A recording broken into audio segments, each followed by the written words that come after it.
और बिहार में पांचवें चरण की 5 सीटों पर वोटिंग की प्रक्रिया खत्म हो गई। 6 बजे तक कुल मिलाकर 55.85% वोटिंग हुई। 2019 में इन 5 सीटों पर 57.07% वोट पड़े, यानी पांचवें चरण में 2019 के मुकाबले करीब 1.25% कम वोटिंग हुई है।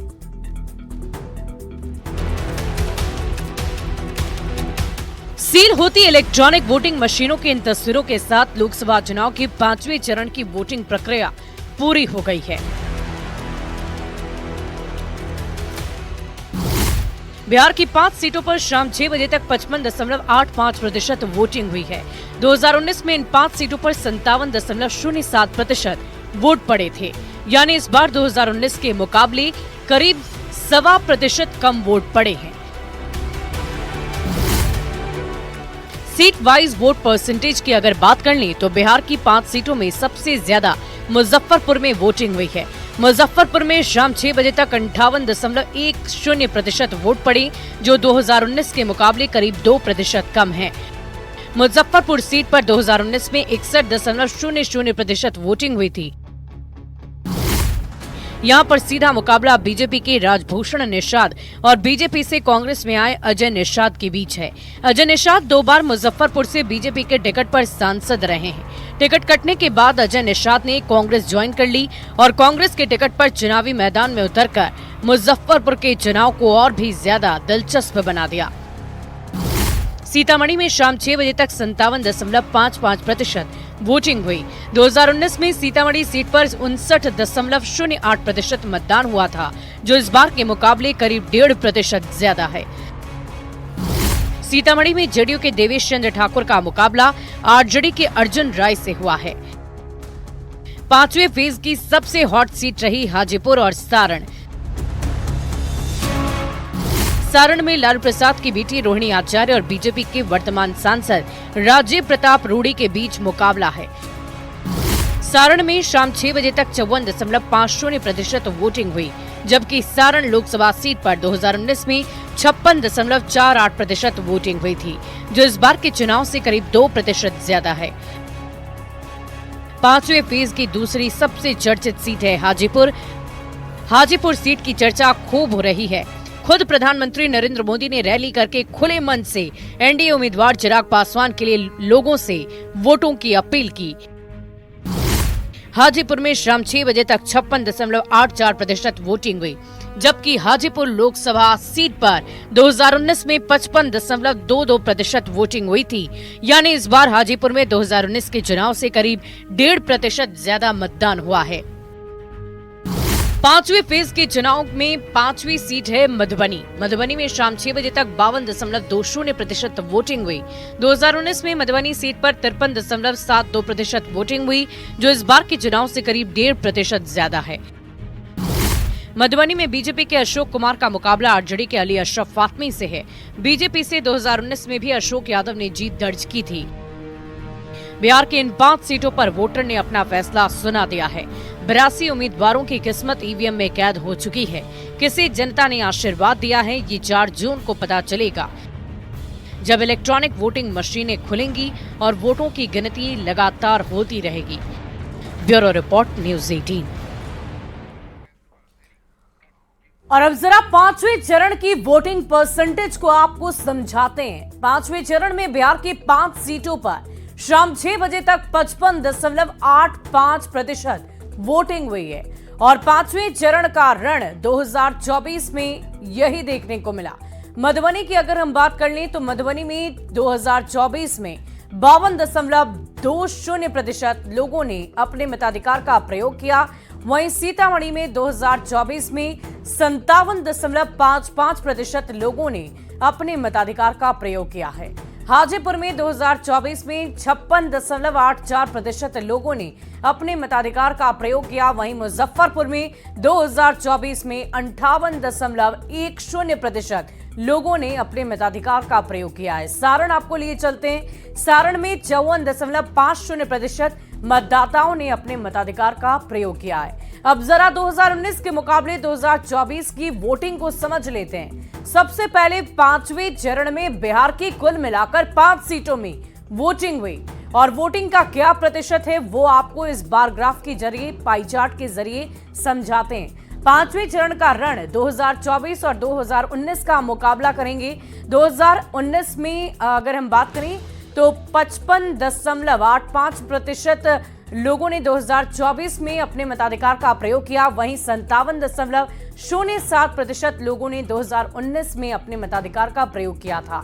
सारण की अगर हम बात करें तो सारण में 2024 में 54.50% मतदाताओं ने अपने मताधिकार का प्रयोग किया, वहीं 2019 में 56.48% मतदाताओं ने अपने मताधिकार का प्रयोग किया। सीतामढ़ी में 2024 में 57.55% और 2019 में 59.08%। हाजीपुर जो बहुत ही हॉट सीट है, चिराग पासवान के लिए साख बचाना भी एक बहुत बड़ी जिम्मेदारी है। उस सीट की भी हम चर्चा करेंगे। 2024 में यहां पर 56.84% मतदान हुए और 2019 में 55.22% मतदान हुए थे। मुजफ्फरपुर में 2024 में 58.10% और 2019 में 61.00%। मधुबनी की बात कर लें, मिथिलांचल का क्षेत्र 2024 में 52.20% और 2019 में 53.72%। यानी कि बहुत ज्यादा अगर हम बात करें तो वोटिंग में अंतर नहीं है, मतदाताओं के प्रतिशत में बहुत अंतर नहीं है, लेकिन फिर भी 2019 से 2024 के मुकाबले वोटिंग कम हुई है। अब आपको ये भी समझाते हैं कि चुनाव में कम वोटिंग की वजह आखिर क्या है, क्यों बार बार वोट प्रतिशत कम सामने आ रहे हैं पिछले 5 सालों पहले की अपेक्षा, यानी कि 2019 की अपेक्षा। दरअसल बिहार में 7 चरण में लोकसभा का चुनाव है और 5 चरण की वोटिंग अब तक हो चुकी है। 5वें चरण में भी कम ही वोटिंग हुई। कम वोटिंग की कई सारी वजहें हो सकती है। पहली, गर्मी का मौसम और काफी तेज गर्मी पड़ रही है। तापमान 40 के पार है और ऐसे में लोगों के लिए घर से बाहर निकलना मुश्किल हो रहा है। 2019 में भारत ने बालाकोट में एयर स्ट्राइक किया था। एयर स्ट्राइक की वजह से राष्ट्रवाद का माहौल चरम पर था और सर्जिकल स्ट्राइक की वजह से मोदी में पूरा देश हो गया था। और इस बार एयर स्ट्राइक जैसा किसी तरह का कोई मुद्दा नहीं है। लोगों में जागरूकता का अभाव भी नजर आ रहा है। कम वोटिंग एक बहुत बड़ी वजह लोगों की कम जागरूकता हो सकती है। हालांकि ये हम नहीं कह सकते कि कम वोटिंग से किसे फायदा होगा, लेकिन इस वक्त जरूरत है लोगों को इस लोकतंत्र के महापर्व में बढ़ चढ़कर हिस्सा लेने की। न्यूज 18 भी आपसे बार बार यही अपील करता है। बढ़ते आगे और झारखंड में अब तक के वोटिंग प्रतिशत की हम बात करेंगे तो झारखंड में 63% वोटिंग हुई, चतरा में 62.96% और हजारीबाग में 64.08%। तो ये झारखंड का आपको हम बता रहे हैं आंकड़ा कि झारखंड में आज कितने मतदाताओं ने अपने मताधिकार का प्रयोग किया है। सबसे पहले 2024 यानी कि आज की तारीख की बात कर लें तो कुल मिलाकर झारखंड में 63% मतदाताओं ने अपने मताधिकार का प्रयोग किया और 2019 में ये आंकड़ा थोड़ा ज्यादा था, 2% और था, 65.56%। यानी कि झारखंड में भी इस दफा 2019 के मुकाबले कम वोटिंग हुई है। अब आपको सिलसिलेवार तरीके से 3 सीटों का गणित भी दिखाते हैं, 3 सीटों का आंकड़ा दिखाते हैं। 2024 में 64.08% हजारीबाग का आंकड़ा है और 2019 में 64.85%। तो शून्य के बाद ये जो आंकड़ा है उसमें परिवर्तन आपको जरूर नजर आ रहा होगा, लेकिन फिर भी 2024 में यह आंकड़ा थोड़ा कम है। और चलिए अब आपको सीधे लिए चलते हैं चतरा लोकसभा सीट और वहां पर क्या हुआ, कोडरमा में क्या हुआ वो आंकड़ा भी आपको बताते हैं। कोडरमा में 61.86% मतदाताओं ने आज अपने मताधिकार का प्रयोग किया है। वहीं अगर हम 2019 की बात करें तो 2019 में 66.68% लोगों ने अपने मताधिकार का प्रयोग किया था। तो ये देखिए, अगर हम तुलनात्मक तरीके से देखें तो 2019 का आंकड़ा बहुत ही बेहतर है। और अब आपको चतरा लिए चलते हैं। चतरा में 2024 में 62.96% लोगों ने अपने मताधिकार का प्रयोग किया और 2019 की अगर हम बात करें तो 64.94% लोगों ने अपने मताधिकार का प्रयोग किया। यानी कि तुलनात्मक तरीके से देखें तो 2019 के मुकाबले 2024 में वोटिंग प्रतिशत झारखंड का भी कम रहा है। और ये आंकड़े कम क्यों हैं इसके बारे में भी हमने आपको पूरी तरह जानकारी दी है। और हर बार की तरह इस बार भी चुनाव कवरेज में न्यूज 18 का जलवा देखने को मिला है। वोटर कतारों में वोटिंग के लिए खड़े थे तो अधिकारियों की नजर न्यूज 18 की स्क्रीन पर टिकी हुई थी। कैसे चुनाव आयोग के अधिकारी पल पल की जानकारी न्यूज 18 पर ले रहे थे, रिपोर्ट के जरिए समझिए।